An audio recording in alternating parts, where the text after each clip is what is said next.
¿Dónde se cobija el alma? ¿En el corazón? ¿Han visto estas imágenes de Jesús con el corazón candescente, con una llama? ¿O bien en el cerebro? Porque el alma se ha hecho carne en el cerebro. Bueno, en unos instantes lo sabremos en redes.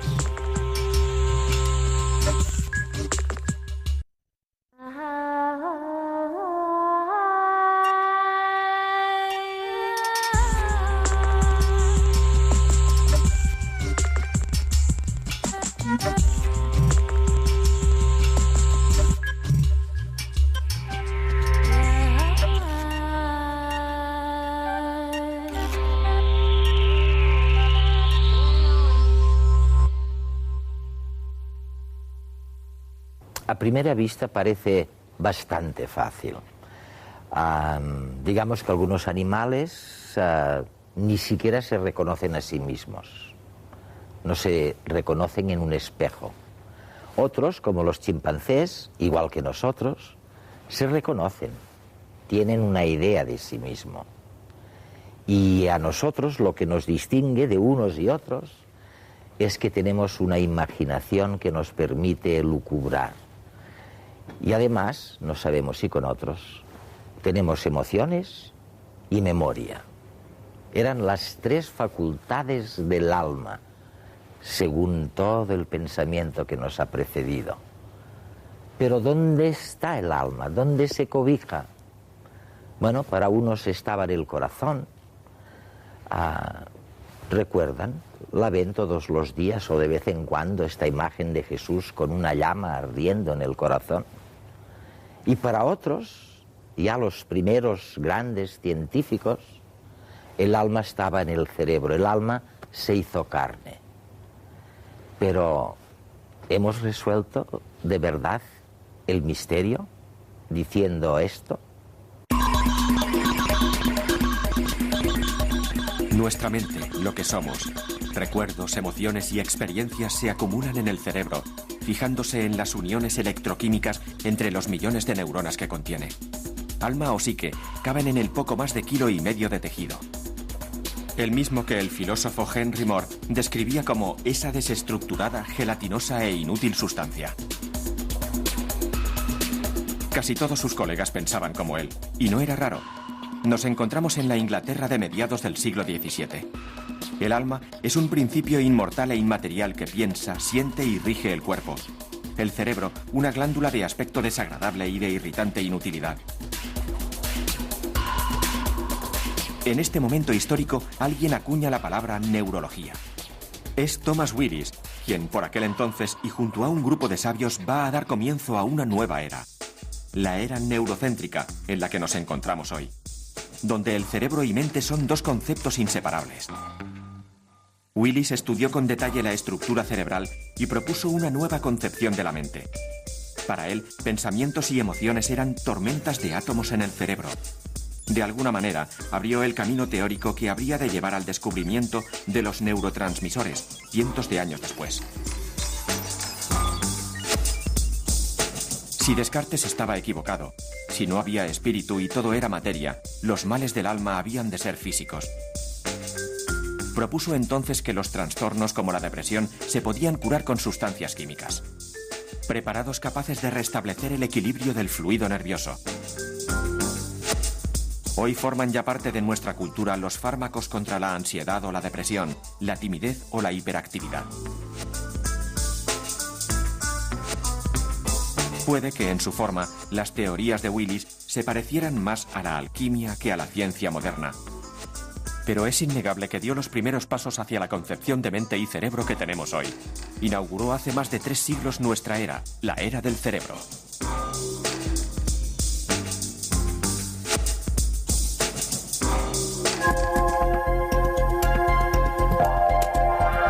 Carl Zimmer escribe regularmente sobre ciencia en el New York Times y está comenzando a destacar como uno de los mejores ensayistas del campo. Hoy descubriremos por qué se interesó nuestro invitado en la historia de la neuroanatomía.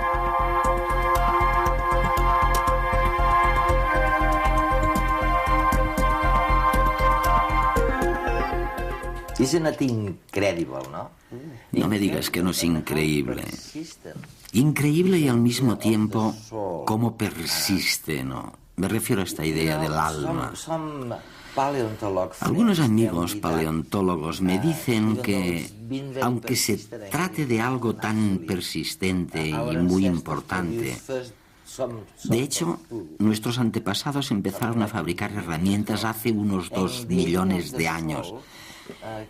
Y la noción del alma solo vino mucho después. Es verdad, ¿de dónde salió esta idea? Bueno, la idea del alma, o de algo parecido al alma, probablemente surgió hace mucho tiempo. Tal vez hace 1 millón de años, o unos cuantos cientos de miles de años. Podemos obtener pruebas de esta evolución realizando estudios psicológicos en la gente. Tendemos a ver un agente en las cosas. Nuestros cerebros están programados para entender las intenciones de los otros. Pero también podemos llegar a ver una intencionalidad en un círculo que se mueve por la pantalla. Si se desplaza de un modo concreto, quizá digamos, mira, el círculo está persiguiendo al cuadrado. Así que imponemos un alma incluso en las formas abstractas. Se trata de un instinto muy nuestro. Me parece que es bastante fácil que ese instinto de entender a la gente diera lugar al concepto de alma. Y no solamente en la gente. En la Edad Media se creía que incluso los árboles o las rocas tenían alma. Es verdad. Así que en la naturaleza había almas por doquier. Siempre que percibíamos algo parecido a una acción o cambio, creíamos ver un alma. ¿Y dónde se situaba el alma? Con los seres humanos, por ejemplo, lo primero que hacían los sacerdotes con un cadáver, con alguien muerto, era extraerle el cerebro. Pero al preparar el viaje al más allá, dejaban intacto el corazón, porque creían que era el motor de la vida. ¿Hasta cuándo fue esto así, más o menos?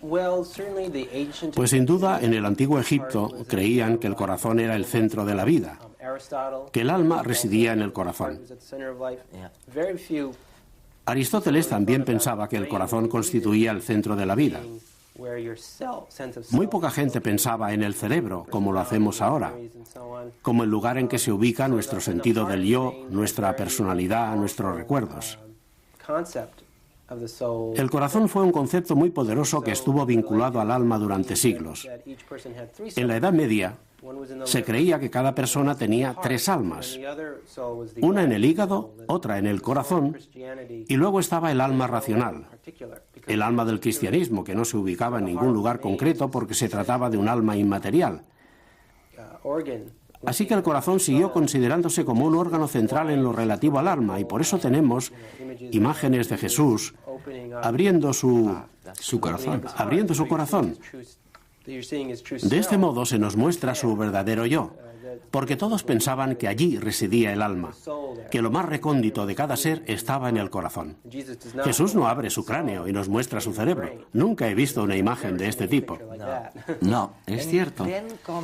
Y luego, bueno, llega este médico británico, inglés concretamente, Thomas Willis, sobre el que versa tu fantástico libro.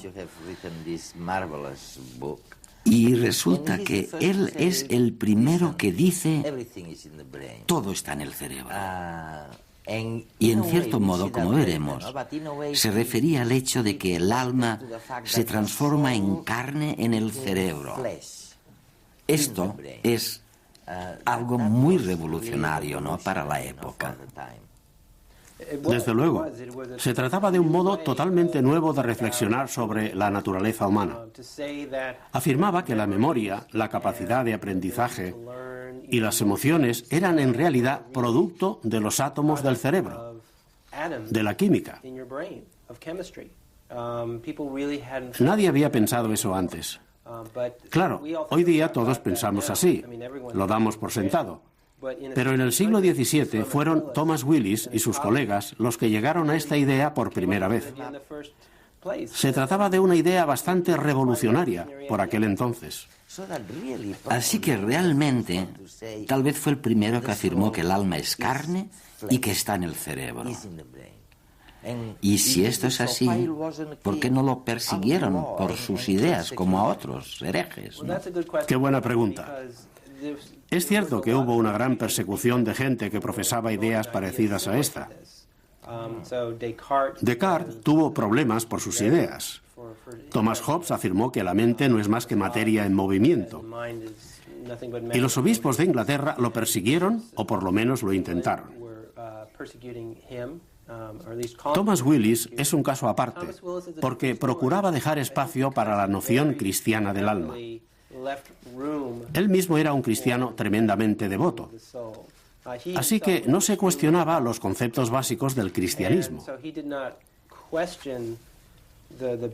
Simplemente quería analizar el cuerpo humano y aprender cosas sobre él, y por el camino, aprender cosas sobre el alma.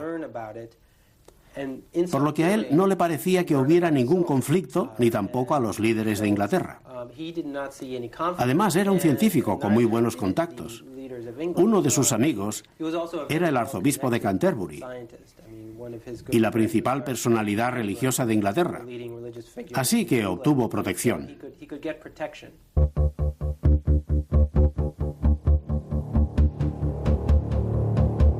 Desde la época de Willis ha cambiado mucho y se ha mejorado tremendamente.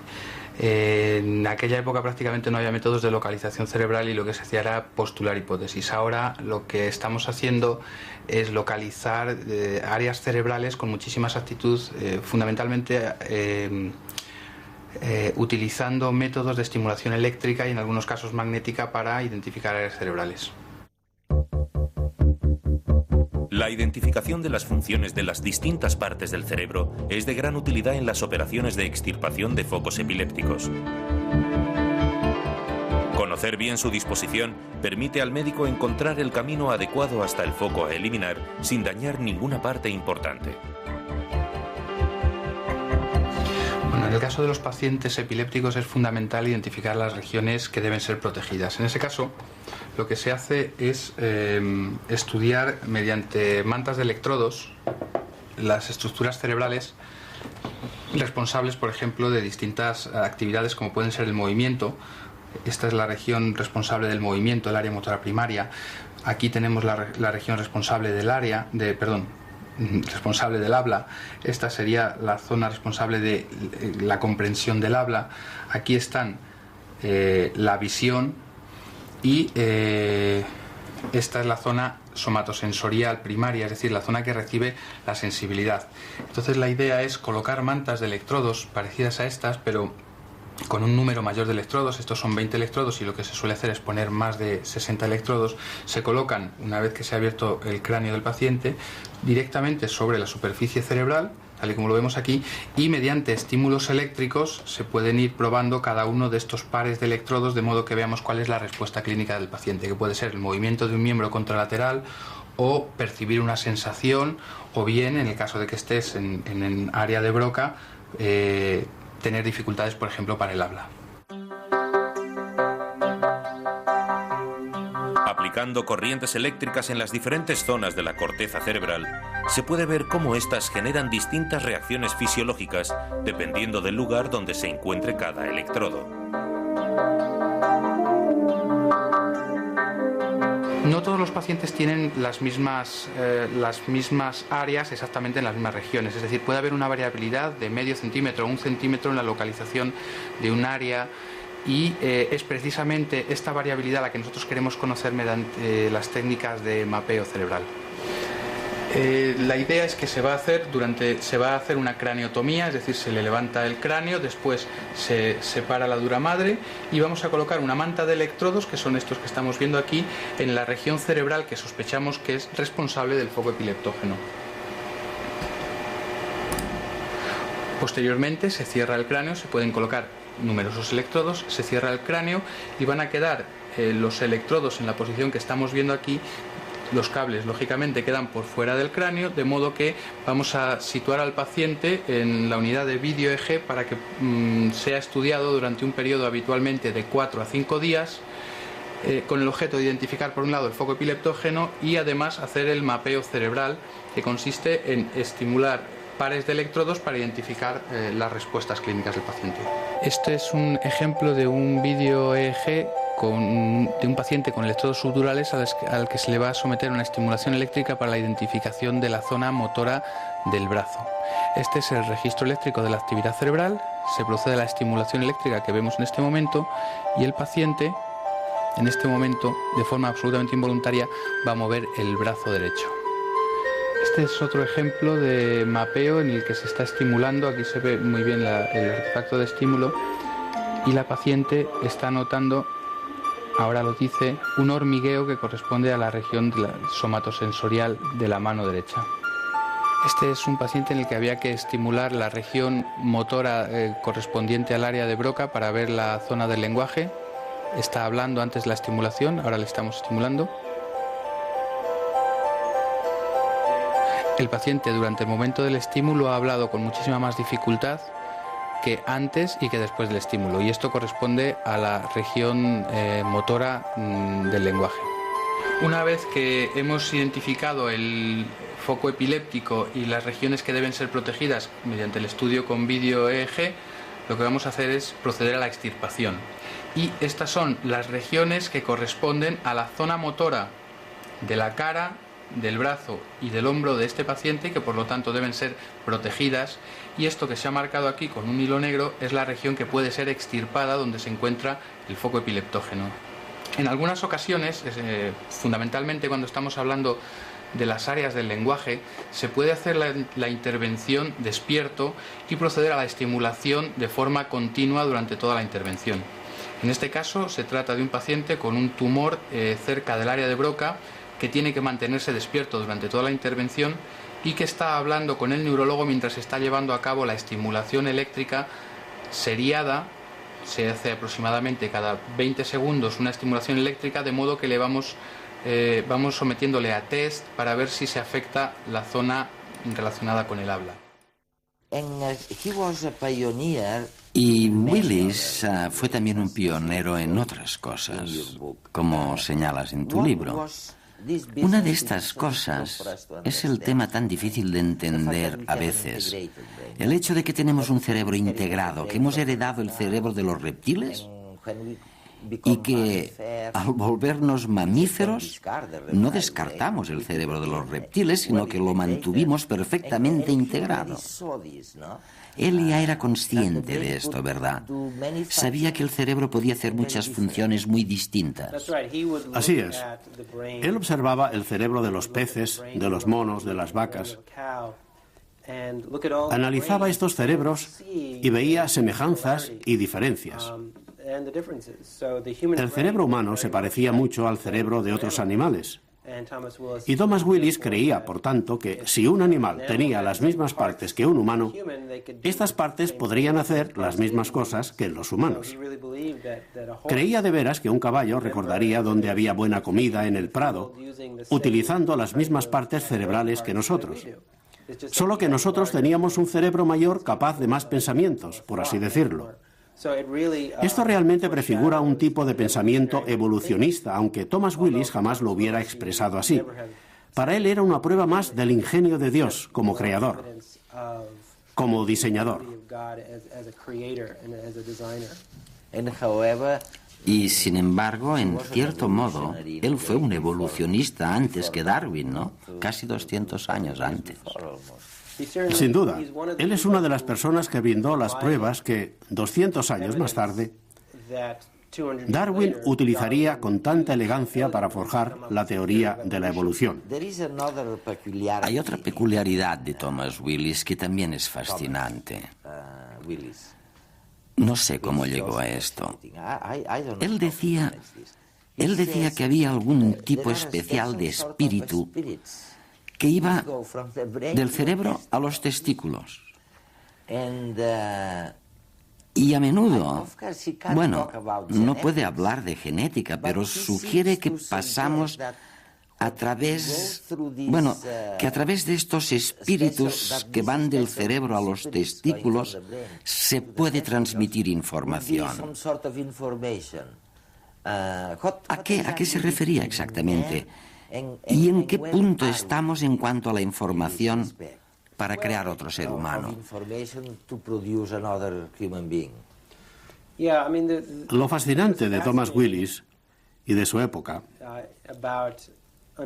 es que sencillamente desconocían conceptos que ahora damos por sentado. Claro.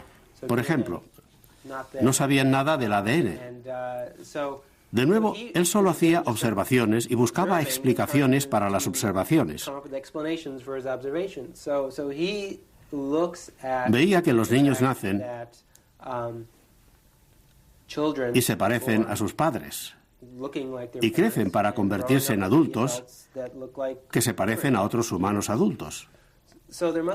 Así que tenía que haber alguna idea ahí.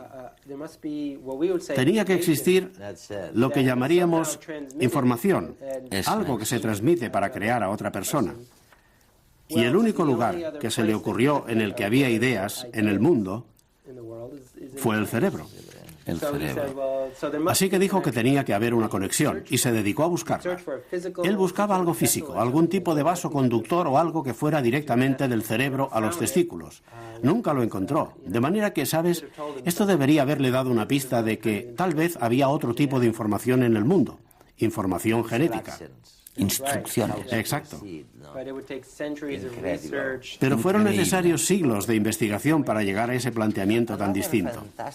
Otra idea fantástica y pionera de Willis es que estaba totalmente convencido de que mediante fármacos y manipulaciones físicas podían curarse todas las enfermedades. No tenía ninguna duda al respecto. Así que, en cierto modo, de nuevo, estaba avanzando lo que sería la futura farmacogenómica actual. ¿En qué posición estamos ahora con respecto a esto? Sí, creo que en este sentido Thomas Willis jugó un papel realmente decisivo. Y se trata de algo de lo que la mayoría de gente no se da cuenta, porque su idea era que mediante la alteración química de la actividad cerebral se podían curar todas esas enfermedades. Así que él explicaba que un ataque epiléptico podía estar causado por un descontrol químico, como la pólvora que explota. Se trataba de una manera de razonar muy distinta a la que imperaba entonces, cuando la gente decía que los epilépticos estaban poseídos por el demonio. En el caso de la melancolía, Thomas Willis recetaba una fórmula secreta compuesta de algún tipo de jarabe de acero. De hecho, nadie sabía en qué consistía, y se hizo muy rico con eso. Se lo administraba a la gente diciendo, esto te curará porque modificará la química de tu cerebro. Este es el paradigma en el que todavía trabajamos. Cuando alguien toma por saco algo así, lo hace con la convicción de que, tomando esa sustancia química, podrá modificar este aspecto de su persona. ¿Y se puede? Hasta cierto punto sí. Es decir, puedes modificar tu cerebro tomando una copa de vino. Es decir, no es tan difícil modificar el cerebro. La pregunta es, ¿cambiará del modo que realmente quieres? ¿Y es la mejor manera de cambiarlo?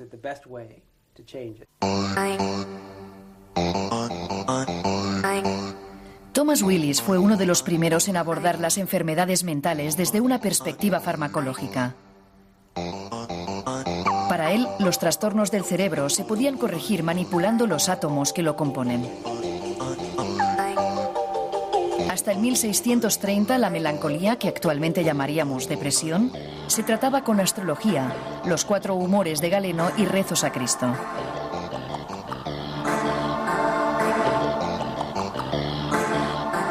Willis revolucionó el tratamiento.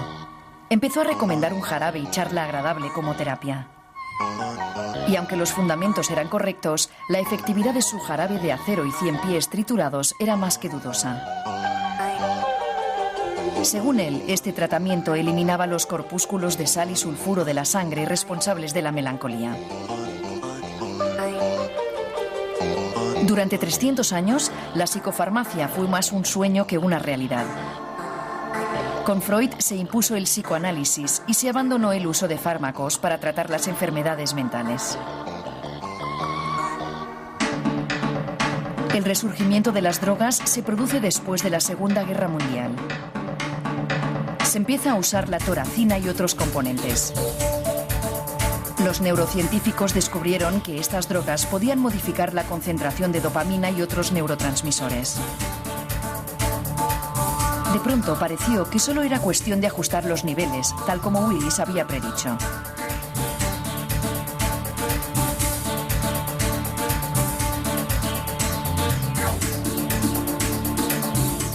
La fluoxetina, más conocida por su nombre comercial, Prozac, se utiliza actualmente para tratar la depresión y el trastorno obsesivo-compulsivo. Cuando salió al mercado en 1990, representó una revolución en la psicofarmacia por sus bajos efectos secundarios. No crea adicción y los efectos de una sobredosis no son muy graves. La fluoxetina actúa sobre el sistema nervioso central, concretamente sobre los niveles de serotonina. Se cree que la depresión está relacionada con un desequilibrio en los niveles de este neurotransmisor. Un bajo nivel de serotonina entre las neuronas provoca la depresión. La fluoxetina evita que las células capten serotonina, de modo que la cantidad de neurotransmisor entre las neuronas sea mayor. Como sucede con la mayoría de psicofármacos, se desconoce el mecanismo de acción preciso de esta molécula. Lo único que podemos ver son sus efectos. Willis se había hecho rico con sus tratamientos, pero probablemente no daría crédito a las cifras que estas moléculas movilizan a día de hoy. Solo los antidepresivos mueven más de 12.000 millones de dólares en los Estados Unidos. Actualmente existen drogas para una gran cantidad de trastornos. El modafinil mejora la memoria y levanta el ánimo. La ritalina se da a los niños para combatir el déficit de atención y la hiperactividad. Hay drogas para dormir y drogas para mantenerse despierto. Y a pesar de todo, las cosas tampoco han cambiado mucho desde los tiempos de Willis. Tomamos las pastillas que nos receta el médico para nuestras paranoias, aunque él, como Willis, no pueda explicar exactamente por qué funcionan.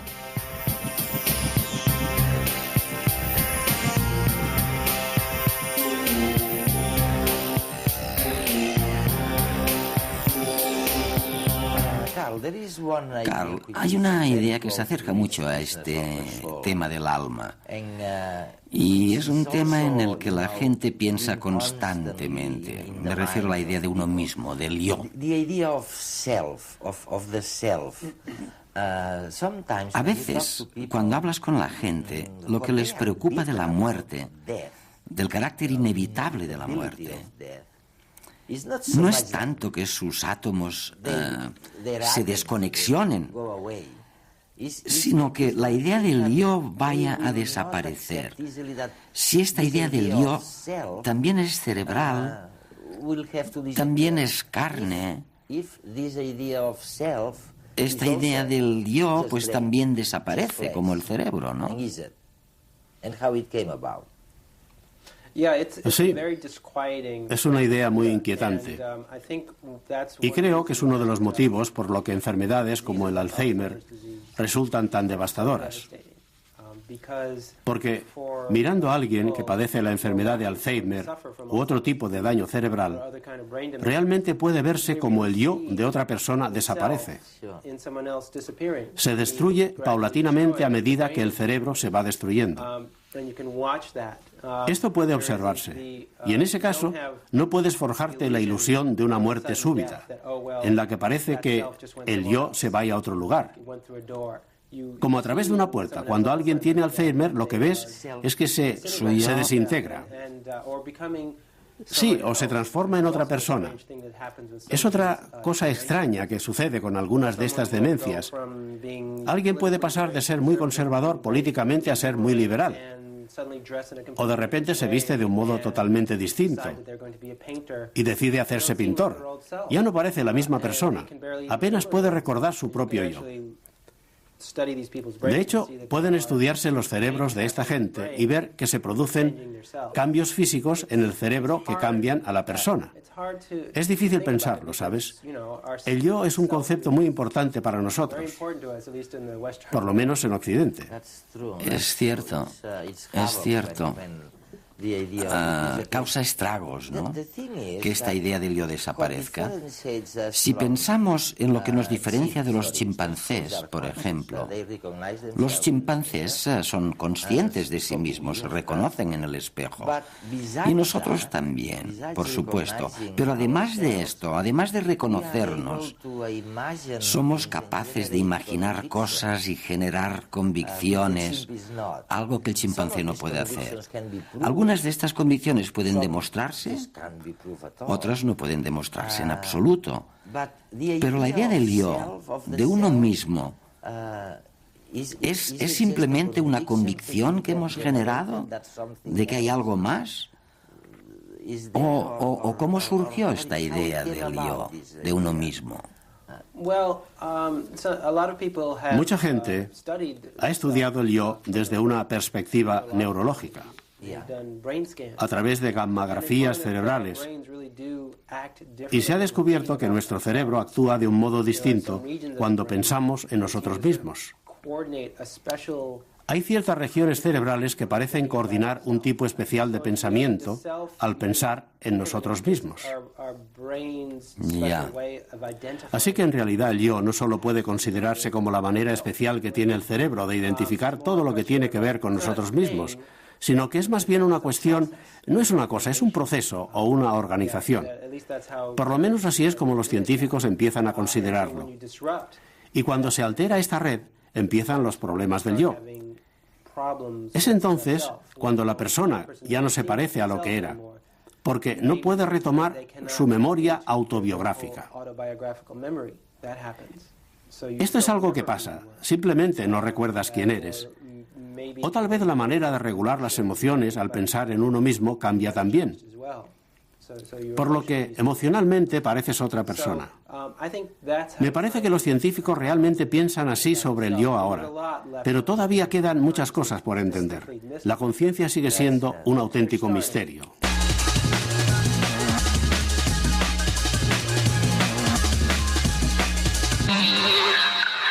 En programas anteriores hemos hablado sobre la memoria y la capacidad que tenemos de seleccionar la información. Ahora, un nuevo estudio realizado por investigadores de la Universidad de Pensilvania nos da más datos sobre el acto de recordar. Este nuevo hallazgo revela que las zonas del cerebro que usamos para almacenar nuestros acontecimientos y las que usamos cuando intentamos recordar son las mismas. Los científicos entregaron a los participantes cosas para recordar, como caras de famosos, objetos comunes o paisajes conocidos. Al mismo tiempo que intentaban recordar las imágenes, se les analizó la actividad cerebral mediante resonancia magnética. Los resultados mostraron las zonas cerebrales en las que se almacenan las caras. Vieron que estas regiones se activaban segundos antes de que los participantes dijeran el nombre de quien estaban recordando. Además, pudieron ver que objetos, caras y paisajes se almacenan en zonas diferentes. El protocolo de Kioto sugiere a las empresas que emitan menos gases contaminantes a la atmósfera. Puesto que las necesidades de la sociedad son las mismas, los ingenieros intentan crear alternativas energéticas más limpias, inspirados en la fuerza de la naturaleza. Aunque el aprovechamiento de la energía de las olas del mar no es ninguna novedad, un grupo de ingenieros australianos ha conseguido crear una planta mareomotriz capaz de sacar el máximo rendimiento a la fuerza vertical de las olas del Pacífico. La plataforma convierte la energía transportada por las olas en energía eléctrica. Cuando la ola pasa por debajo de ella, penetra por un tubo y comprime el aire contenido en la cámara interior, que acaba moviendo una turbina. La novedad es que esta turbina también aprovecha la energía del descenso de la ola. Una parte de la energía se usará para el funcionamiento de una desaladora, que aportará 2.000 litros de agua potable al día. Esta opción de energía renovable puede ser muy útil en zonas de la península con una intensa fuerza marina y con escasa agua consumible. El narval es un mamífero marino que vive en los mares fríos del Ártico. Se caracteriza por tener un colmillo externo que puede llegar a medir hasta más de 3 metros de largo. Su función ha llevado mucha controversia, pero solo hoy un dentista ha conseguido hallar la respuesta. El colmillo está presente en casi todos los machos y en pocas hembras. La mayoría de las hipótesis sostenían que servía para romper el hielo del Ártico o bien para conseguir pareja. Pero estas teorías eran rápidamente abandonadas, puesto que daban desventaja a las hembras y en consecuencia a la especie. El nuevo hallazgo sugiere que el colmillo es un órgano sensorial hidrodinámico. A través del estudio de su estructura, se ha observado que el interior está formado por 10 millones de pequeñas conexiones nerviosas que le proporcionan información sobre el exterior. Se ha comprobado que estas células son capaces de detectar cambios de temperatura, de salinidad, de presión y hasta de la turbidez del agua. Con tantas ventajas, quién sabe si de aquí a muchos años acabarán todas las hembras teniendo uno. Muchos de los inventos que han tenido éxito han surgido cambiando el punto de vista. Así lo ha hecho la Agencia Espacial Europea, tras lanzar un satélite para pronosticar el clima desde el espacio. El satélite cilíndrico y de 2 toneladas de peso observará los cambios climáticos en Europa, África y Medio Oriente. Debido a su alta resolución, el nuevo satélite puede enviar 20 veces más datos y al doble de la velocidad de los antiguos satélites. Además, algunas de estas imágenes serán infrarrojas y permitirán mostrar a los expertos la temperatura de las nubes y la superficie de la Tierra y el mar. Lo más impresionante es que este satélite tiene canales capaces de absorber ozono, vapor de agua y dióxido de carbono. Esto permitirá analizar las características de las masas de aire y hasta reconstruir una vista tridimensional de la atmósfera.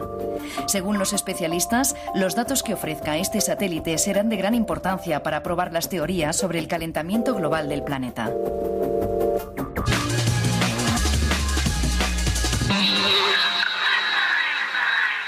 Si hay alma, ¿dónde está esta alma? Bueno, primero, bienvenidos a esta segunda parte de Redes. Bienvenidos a nuestra audiencia, a los telespectadores en España y en el resto del mundo a través del canal internacional de televisión española. ¿Dónde está el alma? Primero, ¿cómo surge, Paco, cómo surge esta historia del alma? ¿Cuándo? ¿Por qué? Bien, la historia del alma yo creo que surge casi con las primeras civilizaciones.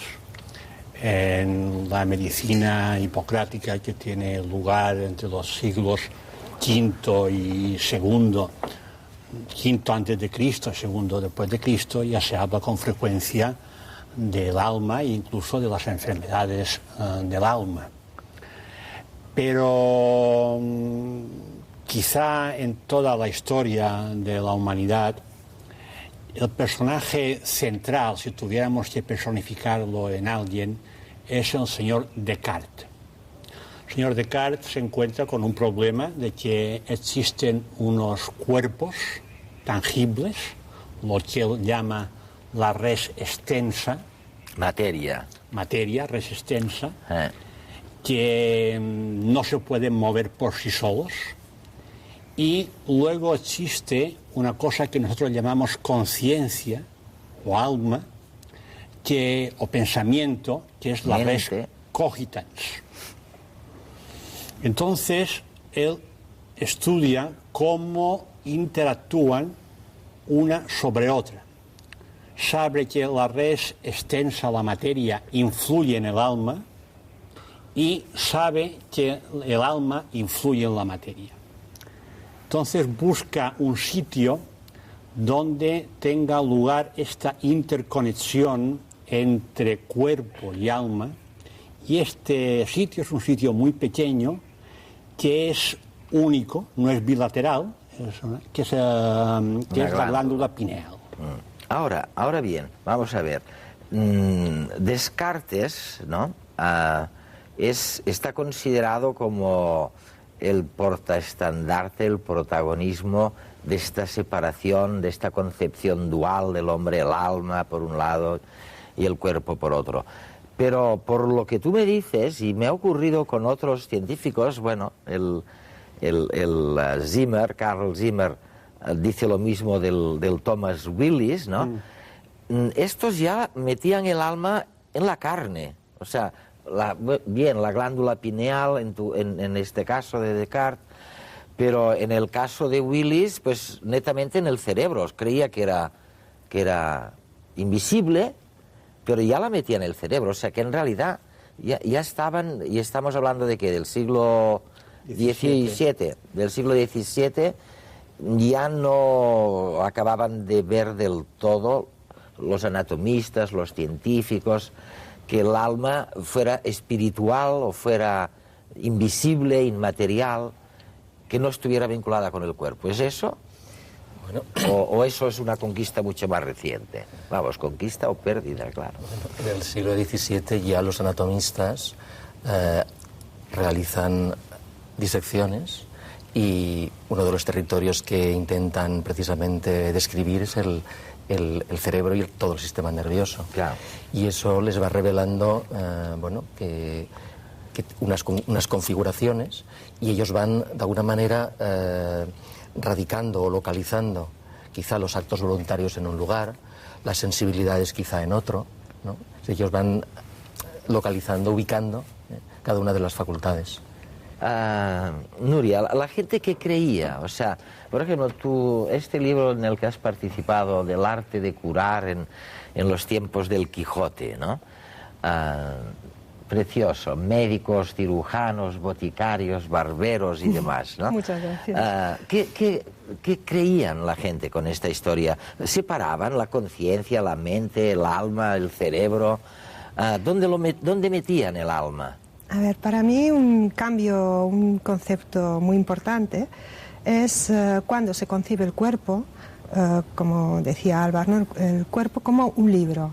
O sea, hasta siglo XVII, más o menos, la medicina se transmitía a través de los libros, principalmente. Entonces, a partir más o menos del siglo XVII, el libro, evidentemente, tiene una importancia crucial, pero queda relegado en segundo término, y es la experiencia personal la que prevalece, la observación atenta del cuerpo humano. Entonces, esta observación atenta del cuerpo humano no es neutra, o sea, está cargada de ideología. Entonces, esta ideología podía ser de diversas vertientes. Por ejemplo, la Métrie decía, cuando el cuerpo descansa, el alma también descansa. O sea, es una concepción puramente materialista. La Métrie posiblemente pensaba que el alma, de existir, sería algo completamente material. Pues había una visión vitalista. Esta visión vitalista tenía dos vertientes. O bien, la versión vitalista era que bien, el cuerpo era materia, pero que estaba animado por unas fuerzas invisibles, fuerzas vitales. ¿Qué eran? ¿Qué eran las fuerzas vitales? Pues para unos era algún tipo de materia, aunque no se pudiera pues, percibir por los sentidos. Para otros podía ser perfectamente el ánima, o el alma, o el espíritu. Oye, es curioso, Paco, es que realmente es increíble vuestra historia, ¿no? Quiero decir la nuestra, la del cerebro, ¿no? Pero fíjate que cuando ya se da por descontado, porque que está en el cerebro y que es carne, esta alma, seguimos utilizando en nuestro lenguaje cotidiano. Decimos, por ejemplo, decidimos con el corazón. Estas son decisiones que tomo con el corazón, ¿no? ¿Y en el corazón qué hay en el corazón? No hay nada. O sea, quiero decirte, ¿qué quiere decir eso? ¿Que antes consideraban que el alma estaba en el corazón? ¿Que esta fuerza vitalista que movía el cuerpo, la materia? Sí, los clásicos hablaban también de tres almas. Una alma concupiscible, que estaba radicada en el vientre, una alma emotiva, que estaba radicada en el corazón, y una alma consciente, que estaba en el cerebro, ¿no? Y por eso nosotros a veces, cuando hablamos de emociones, acudimos al corazón como recuerdo, pero no es más que un recuerdo fosilizado de lo que pensaban los clásicos. ¿Se imaginan ustedes lo que debió ser cuando iban descubriendo, pues que un órgano del cuerpo no servía para lo que se había creído hasta entonces. Me gustaría que viéramos un documental sobre esto, ¿no? En el pasado, ¿cómo fue todo esto?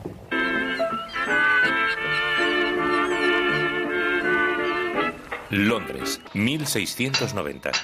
La bruma cubre un viejo cementerio de las afueras de la ciudad. Mientras resuenan los ecos de un campanario lejano, dos hombres armados con picos y palas escarban en una tumba reciente. Desentierran el cuerpo de un pobre hombre que había sido sepultado esa misma tarde. ¿Quiénes son estos hombres? Ser ladrón de cuerpos era un oficio muy lucrativo a finales del siglo XVII. Los hospitales universitarios pagaban muy bien los cuerpos que necesitaban para realizar sus estudios anatómicos. En esa época no se estilaba dar el cuerpo a la ciencia y la única forma de obtener material humano era utilizar métodos ilícitos. Esta situación generó una escalada de estrategias entre los ladrones de cuerpos y los familiares que no deseaban ver profanadas las tumbas de sus seres más queridos. Se inventaron ataúdes reforzados, sistemas antirrobo e incluso se puso de moda vigilar los cuerpos hasta que se pudrieran para enterrarlos luego sin riesgo. Por su parte, los ladrones de cuerpos habían llegado a robar el cuerpo durante el funeral, delante de la mirada horrorizada de sus familiares. Las familias más pobres no podían pagar estos lujos, con lo cual eran los más afectados por el expolio de cuerpos. Inevitablemente, los que menos recursos tenían terminaban en las mesas de disección para su estudio. Pero esta macabra situación tenía otras implicaciones. Ser pobre va asociado a un estilo de vida determinado. La malnutrición crónica, las infecciones por parásitos y el estrés por sobrevivir generan un determinado aspecto y tamaño de los órganos internos.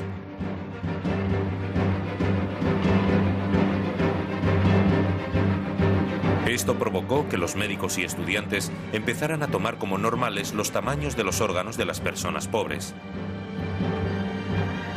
Pero lo que aparentemente solo debería ser un sesgo debido a los muertos, provocó serias consecuencias en los vivos.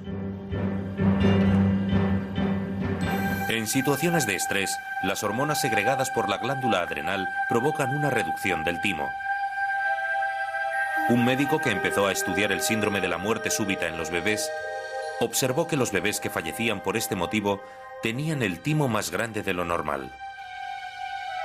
Lo que estaba sucediendo es que los timos que él consideraba normales y utilizaba como referencia eran los timos atrofiados de los cadáveres de los pobres. Esta observación le llevó a una apreciación errónea. Creyó que la muerte súbita en los bebés se debía a un timo demasiado grande que terminaba ahogándolos. Se empezó a irradiar los timos de los bebés sanos de forma rutinaria para reducirlos, creyendo que se evitaba este síndrome. Lo que provocó fue un aumento del cáncer de tiroides y problemas de desarrollo. Esta práctica se prolongó hasta el año 1930. ¿Qué errores podemos estar cometiendo ahora basándonos en datos erróneos? La secuencia del genoma humano con la que los científicos trabajan corresponde solo a 5 individuos. ¿Qué nuevos tratamientos se desarrollarán basándose en estos datos sesgados? Solo el tiempo nos dará una respuesta. Oye, hay una cosa que mencionaba Paco sobre las distintas clases de almas, y mencionaba, y me hace gracia, lo del alma emocional.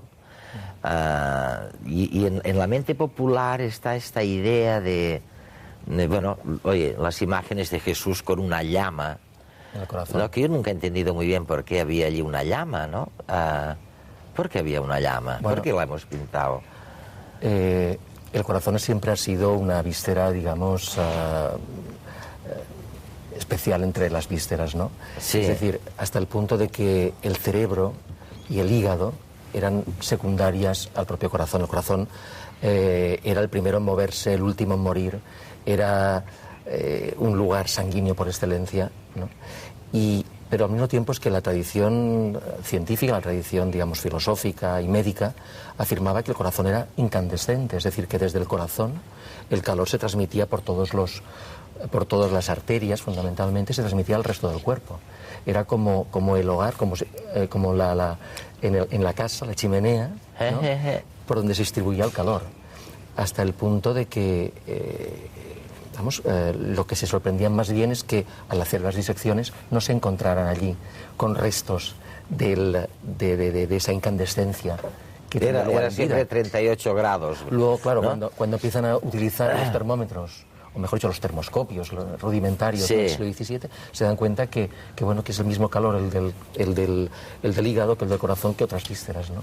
Ahora, nos quedó, ¿no?, esto, porque esta historia del sistema circulatorio del corazón, yo te he leído en alguna parte que lo aplicaron luego al cerebro, ¿no? Al sistema nervioso. Si hubiera también un sistema circulatorio neural es decir, cuando William Harvey descubre la circulación sanguínea, ¿no? O sea, el hecho de que la sangre fuera, pues, digamos, a la periferia y luego volviera otra vez, ¿no? Y que eso además fuera un movimiento rápido, esa idea del círculo, de alguna manera inspiró todas las indagaciones posteriores, y cuando reconocieron el quilo, la linfa, ¿no?, y el jugo nervioso, lo aplicaron igualmente, ¿no? Entonces la idea que tenían en común era que circulaba, que en el sistema nervioso tenía que haber necesariamente una circulación, ya se llamaran espíritus animales, ya se llamara suconervio, que es el nombre que finalmente prevaleció, suconervio, y que efectivamente se realizaba un círculo. ¿Qué es lo primero que se deteriora, que se degrada, que desaparece, que se hunde, que se destruye a medida que pasan los años? En el cerebro, digo. Aquí arriba. Normalmente se dice que lo último aprendido. Sigue una famosa ley de Pichot, creo que es que lo primero que se olvida es lo último que se ha aprendido. Antes hablábamos de un caso de las personas multilingües que cuando tienen un accidente cerebral y pierden parte de su cerebro, normalmente pierden la última lengua que han aprendido. Y a veces incluso recuerdan lenguas que casi infantiles, que casi habían olvidado, y empiezan a hablar esta otra lengua, la llamada afasia de Pitres. Pero normalmente, bueno, yo creo que nos pasa a todos. Si a mí me preguntan si he almorzado hoy, en cambio, posiblemente me acuerdo del día de primera comunión, ¿no? Sí. Perfectamente. El premio, pero tú has conocido un caso clínico de una persona que era absolutamente al revés, ¿no? Sí, una mallorquina. Yo soy mallorquín, y había una señora, la llamaban Melotiva, ¿no?, que tuvo una afasia, y esa señora hablaba perfectamente mallorquín y unas pocas palabras de castellano, pero se dio el caso de una afasia de Pitres inversa, esto también está descrito, que perdió la lengua nativa y conservó la última que había aprendido, que era la castellana, con la cual se movía muy mal. Porque y era no la había muy aprendido difícil nunca del todo. de entenderla, ¿no? Claro. Y era realmente un espectáculo, bueno, casi grotesco, si no fuera por nombre, porque oírle hablar aquella lengua que casi no había aprendido y que no pudiera hablar en la lengua que siempre había hablado durante toda su vida. Nuria, ¿y del Quijote qué decían los anatomistas? Quiero decirte, ¿tenía alucinaciones? ¿Qué le pasaba? ¿Lo definían como un carácter, una enfermedad, una patología o era...? Pues verás, uno de los primeros médicos que se interesó por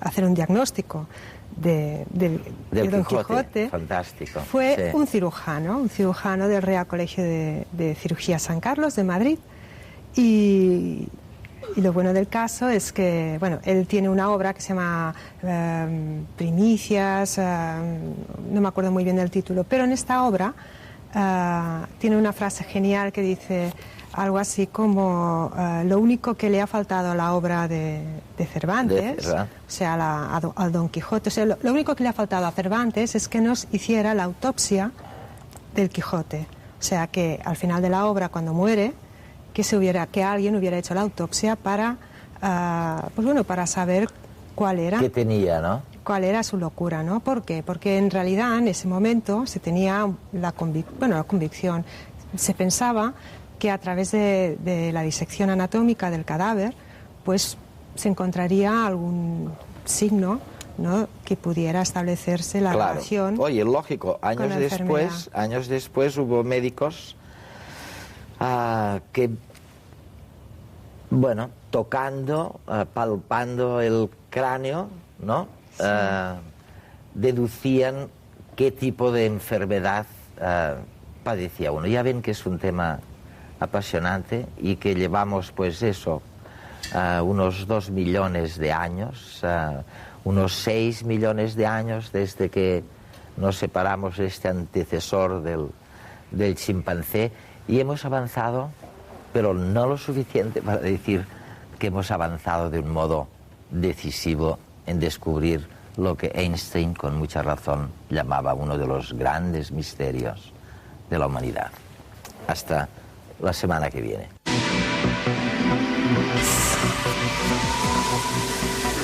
Esta temporada, el concurso La Cuestión de Redes os propone un viaje al futuro.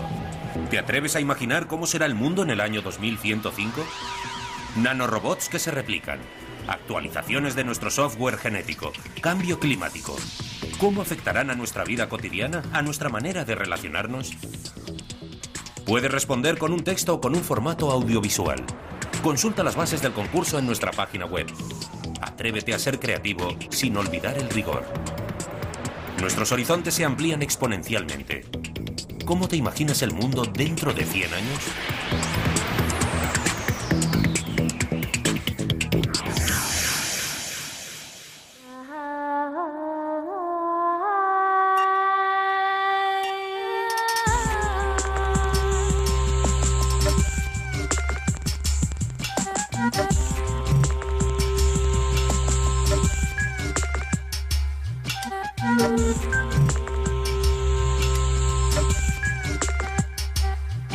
Thank you.